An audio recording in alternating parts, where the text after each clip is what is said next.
तो दोस्तों नमस्कार, मैं हूं अनिल और रेसलिंग सुपर धमाल में आपका स्वागत है। तो दोस्तों WWE ने इस साल होने वाले रेसलमेनिया 41 के लिए अब तक 6 धमाकेदार मुकाबलों की घोषणा कर दी है। इनमें ऐसे कई दिग्गज हिस्सा ले रही हैं जो इस प्रीमियम लाइव इवेंट में अपना आखिरी मुकाबला हार गए थे। ऐसे में उन्हें जीत की सबसे ज्यादा जरूरत है।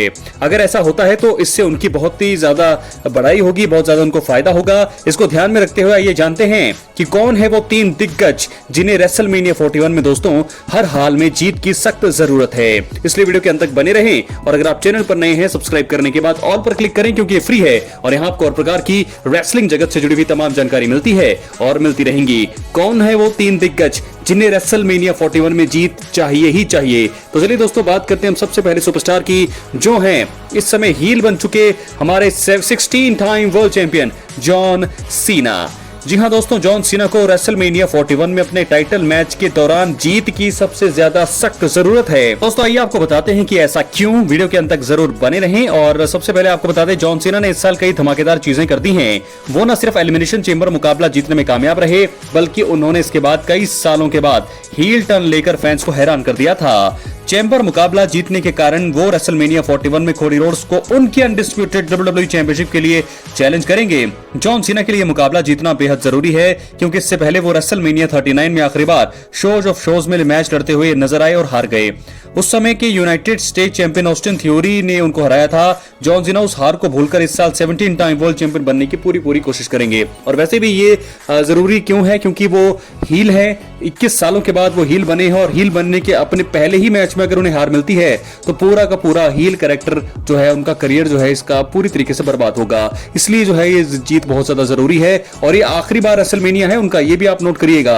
आखिरी रेसलमेनिया है और इस रेसलमेनिया में वो जरूर चैंपियनशिप जीतकर 17 टाइम वर्ल्ड चैंपियन बनकर रिक फ्लेयर के रिकॉर्ड को तोड़ना चाहेंगे। तो बहुत सारी चीजें दांव पर लगी है जॉन सीना के। एक तो जॉन सीना का करियर जो है आखिरी पड़ाव पर है, हील टर्न का जो कैरेक्टर है, उनका गिमिक है, उसको भी ध्यान में रखना है। साथ के साथ 17 टाइम वर्ल्ड टाइटल जो है उसके लिए चैलेंज कर रही है, उसके लिए उनको मुकाबला लड़ने का मौका मिला है, उस मौके को भुनाना होगा रेसलमेनिया 41 के मंच पर। तो कोडी रोड्स को हराना ही होगा क्योंकि अगर वो कोडी रोड्स को हरा नहीं पाएंगे तो ऐसे में कोडी की जीत होगी और यहां से मुझे नहीं लगता कि वहां से नुकसान जॉन सीना का होगा, नुकसान होगा उनका हील कैरेक्टर पूरी तरीके से जो हाइप कर रखा है वो बर्बाद हो जाएगा और वो 17 टाइम वर्ल्ड चैंपियन नहीं बन पाएंगे। उसके बाद फिर उनको मौका नहीं मिल पाएगा क्योंकि रेसलमेनिया WWE का सबसे बड़ा मंच है। अगर वो सबसे बड़े मंच पर नहीं जीते चैंपियनशिप और रिकॉर्ड नहीं तोड़ पाए तो फिर वो मुश्किल ही होगा कि तोड़ पाएंगे। इसलिए जॉन सीना के लिए ये जीत बहुत ज्यादा जरूरी है।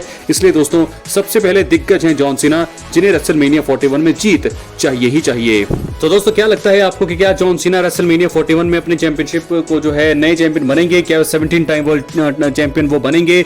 बहुत सारे सवाल हैं, लेकिन बहुत सारी चीजें ऐसी भी है क्योंकि रिक फ्लेयर ने भी पिछली वीडियो में, अगर आपने नहीं देखा जाके देख सकते हैं, इससे पिछली वीडियो रिक फ्लेयर ने अनाउंस कर दिया है कि वो जो है रेसलमेनिया 41 के में जो है उनका हिस्सा होंगे और उन्होंने ये भी कह दिया है कि वो जरूर जो है जॉन सीना को रोकेंगे, जॉन सीना को रोकने का पूरा प्रयास करेंगे। और ऐसे में क्योंकि वो नहीं चाहते कि 17 टाइम चैंपियन बनकर वो रिक फ्लेयर जो है जॉन सीना उनके रिकॉर्ड को तोड़े, तो जरूर वो सामने होंगे और कुछ ना कुछ वो जरूर करते हुए हमें दिखाई दे सकते हैं। तो जॉन सीना को स्टॉप करने के लिए आ चुके हैं रिक फ्लेयर ने अनाउंस कर दिया अपनी एंट्री रेसलमेनिया 41 में। कहीं ना कहीं वो जरूर सामने बैठे होंगे और कुछ ना कुछ वो चीज जरूर करेंगे। और ऐसे में कोडी रोड्स जो है पूरी कोशिश करेंगे अपने चैंपियनशिप को रिटेन करने की और बहुत सारी चीजें बवाल मच सकता है इस चैंपियनशिप मुकाबले में। तो क्या जॉन सीना बनेंगे? हालांकि इस वीडियो में मैंने आपको बताया उनको जीत की बहुत ही ज्यादा जरूरत है दोस्तों। अगर वो नहीं जीते तो सारी चीजें बेकार हो जाएंगी।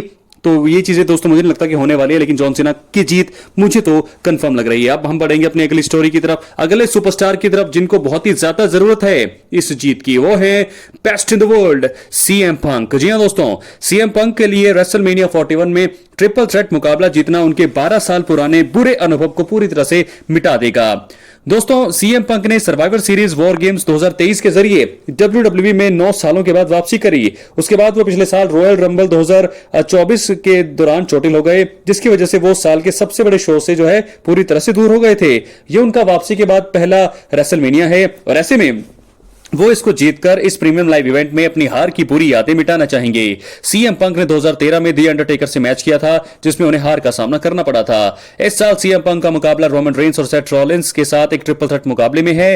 तो ऐसे में सीएम पंक के लिए जीतना जरूरी है और दोस्तों मैं आपको बताऊं कई कारण भी है उनके जीतने के। एक फेवर, वो जो फेवर है उस फेवर के जो है, मैंने आपको कई वीडियो में पहले भी बताया है कि पॉल हेमन को उन्होंने फेवर मांगा है, क्योंकि पॉल हेमन के कहने पर ही सीएम पंक ने रोमन रेंस का साथ दिया था वॉर गेम्स मुकाबले में, लेकिन अब उनको वो फेवर चाहिए, तो यहां पर जरूर जो है पॉल हेमन ज्वाइन कर सकते हैं सीएम पंक। और सीएम पंक जिसके चलते क्या होगा कि रोमन रेंस का ध्यान भटकेगा, पूरी तरह से वो हैरान शॉक हो जाएंगे कि पॉल हेमन ने आखिरकार ऐसा क्यों किया, और उसी तरफ जो है अपना जीटीएस हिट करके यहां पर जीत होगी सीएम पंक की। तो सीएम पंक की जीतने के चांसेस बहुत ज्यादा है, मैं आपको बता दूं, क्योंकि सीएम पंक जो है इस समय सबसे बड़े बेबी फेस हैं और लगातार जो है वो अच्छा परफॉर्मेंस कर रही हैं और अच्छा प्रोमो दे रही हैं, हर प्रोमो सेगमेंट में हर जगह वो हिस्सा ले रही हैं। रोमन और सेथ रॉलिंस के मुकाबले ज्यादा वो समय बिता रही हैं रिंग में, तो ऐसे में सीएम पंक के जीतने के चांसेस भी दोस्तों ज्यादा है और उनको जीत मिलनी भी चाहिए। अपनी राय कमेंट बॉक्स में जरूर, क्या अगर पॉल हेमन ने ऐसा कर दिया, पॉल हेमन अगर पंक के साथ चलेगी तो रोमन की हार होगी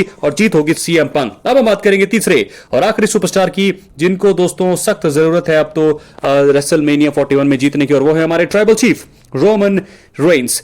दोस्तों रेसलमेनिया 41 में जीत के जरिए पिछले साल मिली हार की याद को WWE से खत्म करना चाहेंगे रोमन रेंस। रोमन रेंस के लिए पिछला एक साल कई खट्टे मीठे पल लेकर आया है। आपको बता दें, उन्होंने रेसलमेनिया 40 की नाइट 1 में रॉक के साथ टैग टीम बनाकर सेथ रॉलिंस और कोडी रोड्स के खिलाफ अपना टैग टीम मैच जीता, और वहीं नाइट 2 में वो अपनी अनडिस्प्यूटेड WWE यूनिवर्सल चैंपियनशिप को कोडी रोड्स के खिलाफ हार गए। उसके बाद वो रिंग से दूर हुए और उनकी द ब्लड लाइन बिखर गई। इस साल रॉयल रंबल में मैच में उनके हाथों से जीत का मौका सीएम पंक के चलते चला गया, जबकि सेथ रॉलिंस ने इसी मुकाबले में से बाहर होने की नाराजगी में उन पर हमला किया। अब रोमन रेसलमेनिया 41 में इन दो विरोधियों को हराने का प्रयास करेंगे, पर बड़ा सवाल यह है कि क्या यहां पर सीएम पंक का फेवर उनके रास्ते में मुश्किल बनेगा या नहीं। मुझे लगता है कि अगर फेवर आ गया बीच में तो यहां पर रोमन रेंस की हार कंफर्म है, उनको जीतना बड़ा मुश्किल होगा। लेकिन अगर फेवर नहीं आता है तो आपको बता दूं, क्लीन बैटिंग ओट के हिसाब से भी जीतेंगे यहां पर रोमन रेंस, और बनते भी हैं, फेवरेट भी हैं। पिछले साल वो हारे रेसलमेनिया में, लेकिन इस बार वो नहीं हारना चाहेंगे। हम चाहेंगे कि इस साल जो नहीं हारे और रोमन रेंस जीते इस साल, और सीएम पंक जो है अगर फेवर की मांग कर लेते हैं, सीएम पंक अगर फेवर की मांग कर लेते हैं तो बहुत ही बड़ा झटका होगा ये रोमन रेंस के लिए। पॉल हेमन जाएंगे सीएम पंक के पास, तो रोमन रेंस पूरी तरह से बिखरेंगे, और मैं आपको बता दूं कि यहां पर जीत होगी पॉल हेमन की, सीएम पंक की। तो रोमन रेंस को जीत की जरूरत है, वहां पॉल हेमन सीएम पंक को भी जरूरत है, तो ये दो रेसलर्स में से कोई एक ही जीतेगा।